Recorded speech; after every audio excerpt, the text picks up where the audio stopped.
Hello everyone, this is Jamin and welcome to my channel.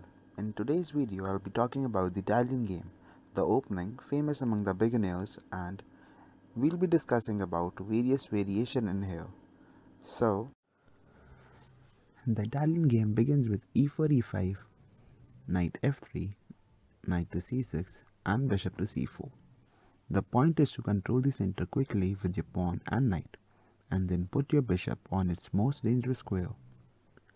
You are also preparing to castle to safety. This simple scheme of development leads to a complex of systems that form one of the oldest chess opening the Italian game, perhaps because it is straightforward and logical. Both sides quickly develop their pieces to good squares. It has always been popular with beginners and novices, although traditionally considered inferior to relupes as a way for white to press for an advantage after e4 e5. It still contains the potential for rich middle games full of strategic and tactical subtleties. After the initial moves, the Italian game can develop into three main branches. The first is the Giuoco Piano. It starts as e4 e5, knight to f3, knight to c6, bishop to c4 and bishop to c5. This is the most solid way for black to play. Black develops his bishop and holds back the g8 knight for now, allowing the queen to cover g5 and preventing the attack. After knight to f6 comes knight to g5, which typically occurs in the two knight defense. After this comes c3, planning for d4 in the next move, attacking the bishop and pawn, also gaining the control in the center. White can also continue with knight to c3, which is a common move among novices, but this leads to a very boring variation. After black plays knight to f6, white goes with d3 and then comes d6. After this, both the player castles. Here, the blocked, symmetrical position results in a dull play. It is widely contended that many beginners are put off chess by reaching this position over and over. To avoid all that, white can play c3 to support a later d4 to open the center and get a more active game. White can also just castle on his fourth move, which usually leads to the same sort of thing after black plays knight to f6 and white goes with d3. Black plays a6 and then comes c3. After white plays c3, black goes with knight to f6 and then comes d3. This is the Giuoco Piano on the board, which has always been popular with club players and recently had a number of outings at the highest levels.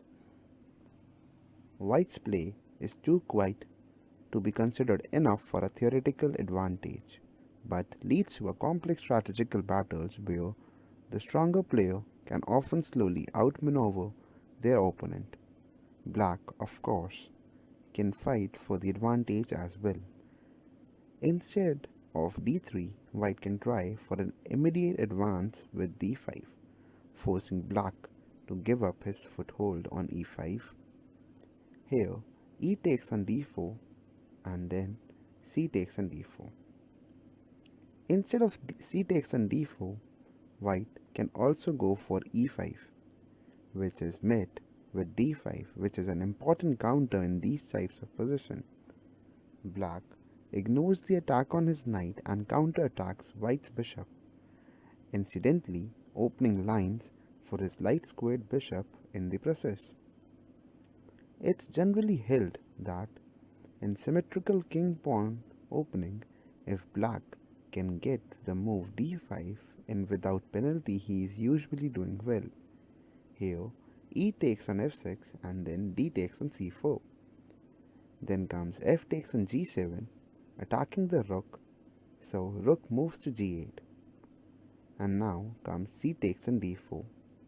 Knight takes back on d4. And this is good for black.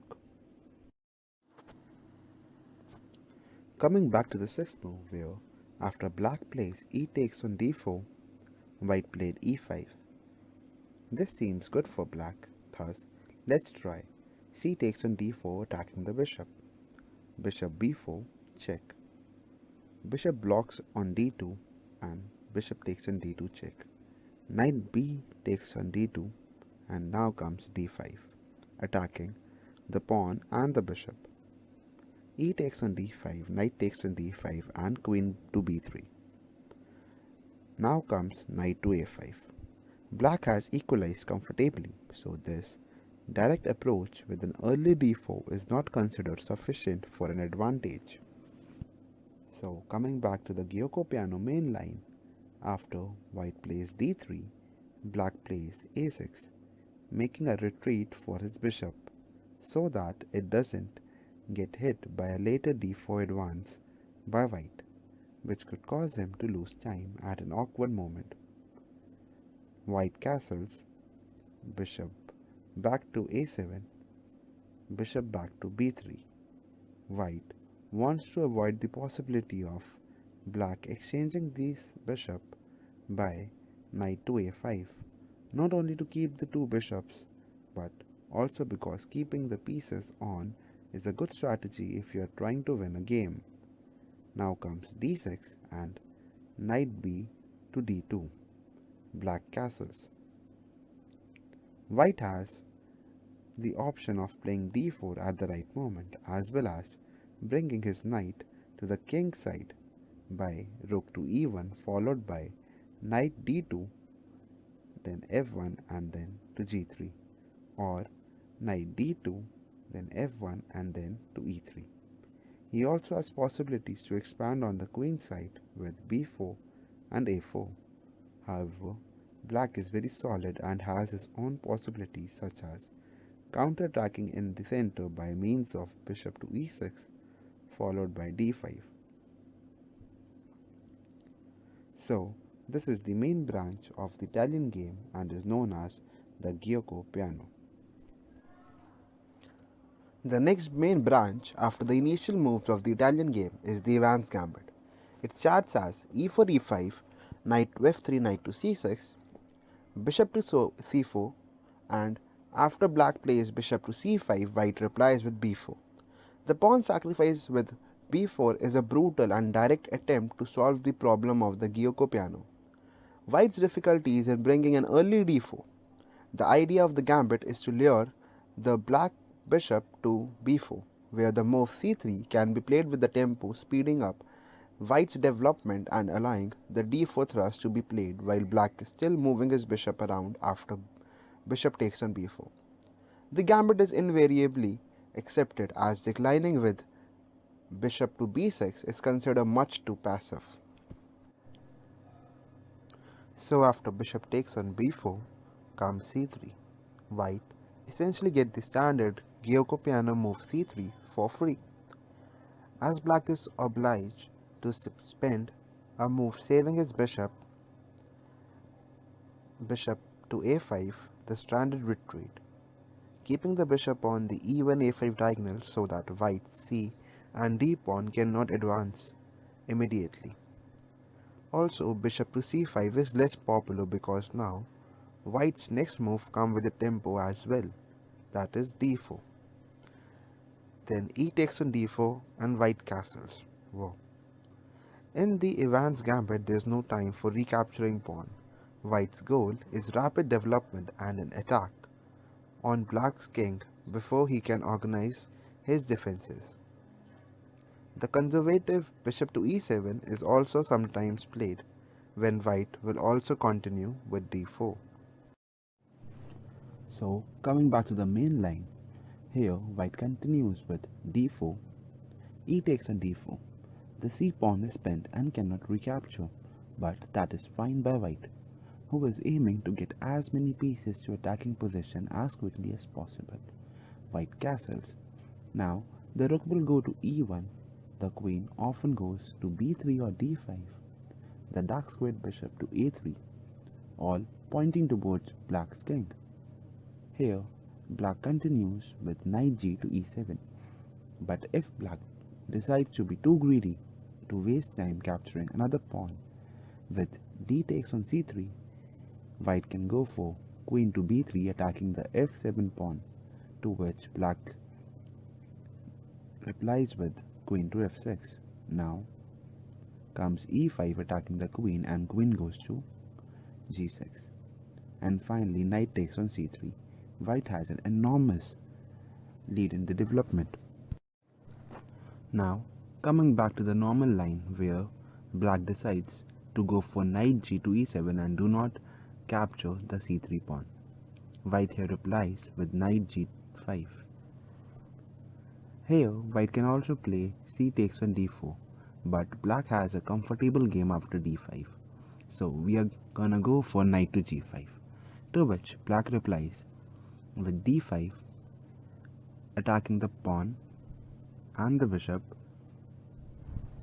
E takes on d5, knight to e5, and now bishop to b3. Games in the Ivan's Gambit tend to be sharp and tactical, with white throwing everything he can at the black king, while black hangs on for dear life and hopes to survive into the endgame where his extra material will be advantageous. The third main branch after the initial moves of the Italian game is the two knights defense. It starts as e4 e5, knight to f3, knight to c6, bishop to c4, and now black plays knight to f6. The two knights defense is a more combative approach from black than the solid Giuoco piano. By allowing white's next move, black gives up a pawn in order to wrest the initiative from the white, and the game immediately becomes immensely complicated and tactical. This has made the two knights a popular choice among attacking players. It has the benefit of avoiding the Ivan's Gambit, that is, after bishop to c5, white plays b4. So here, after black on his third move plays knight to f6, white goes for knight to g5. Many novices players are so afraid of this type of attack that they waste time in opening playing moves like h6. Black must give up the d pawn in order to prevent the fork on f7, but gains time for development. At the amateur level, piece activity is often worth much more than a pawn, and black invariably becomes active in this variation. In addition to this direct approach, white has some alternative worth considering. d4 is the other main branch of the two knights defense. After d4, black continues with e takes on d4 and then white castles. Then black develops his bishop on c5 and white plays e5. This is known as the Max Lange's attack. But as always, when white plays e5 in the Italian game, black is usually alright if he can counter with d5. Another alternative for white is to play d3 on his fourth move. d3 is a transposition to the Giuoco piano after black plays bishop to c5. Finally, if white heads for the boring variation with knight to c3 on his fourth move, black has a neat trick to equalize. Knight takes on e4 and then white knight takes on e4, then comes d5. This fork trick is worth remembering as it can crop up in other move orders. Coming back to the main line, that is when on the third move black plays knight to f6 and white continues with knight to g5, then black needs to continue with d5, and here white replies with e takes on d5. Now usually black plays knight to f5.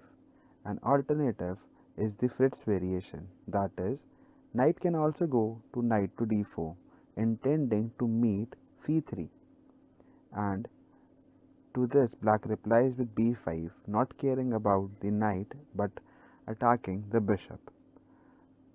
Black should avoid recapturing the pawn immediately with his fifth move, that is knight takes on d5, as this allows the infamous fried liver attack. White continues his sixth move as knight takes on f7 and then King takes on f7. Queen to f3 check, where black may be able to defend, but in practical play it can be difficult to fend off white's attack. Coming back to the main line is when on the fifth move black plays knight to a5, white replies with bishop to b5 check. White forces black to block his knight's way back into the play. Then black continues with c6, blocking the check, and now comes d takes on c6 and b takes on c6. Bishop goes back to e2. Sometimes white also plays queen to f3 on his 8th move instead of bishop to e2. Here rook comes to b8, and here white should not continue with bishop takes on c6, as after that black goes for knight takes on c6, then queen takes on c6, and then comes knight to d7. Black is 2 pawn down, but white has exchange of his active bishop for black's most worst piece, the knight on a5. The black bishop will be deadly on an open board. Again, coming back to the main line, when white decides to bring his bishop back to e2, then black replies with h6. Then comes knight to f3 and black plays e4. White goes with knight to e5 and comes bishop to d6. Then d4 and e takes on d3. Knight takes on d3 and finally queen to c7. For his pawn, black has an active position with freedom for his pieces and the potential for kingside attack, although he has to find a way to bring his knight on a5 back into play. White's position is solid, and if he can catch up in development and neutralize black's activity, his extra pawn should give him the advantage in the endgame. So, this was all about the Italian game and various variation in the opening moves. If you like my content, do check the other videos and do not forget to hit the subscribe button. Thank you.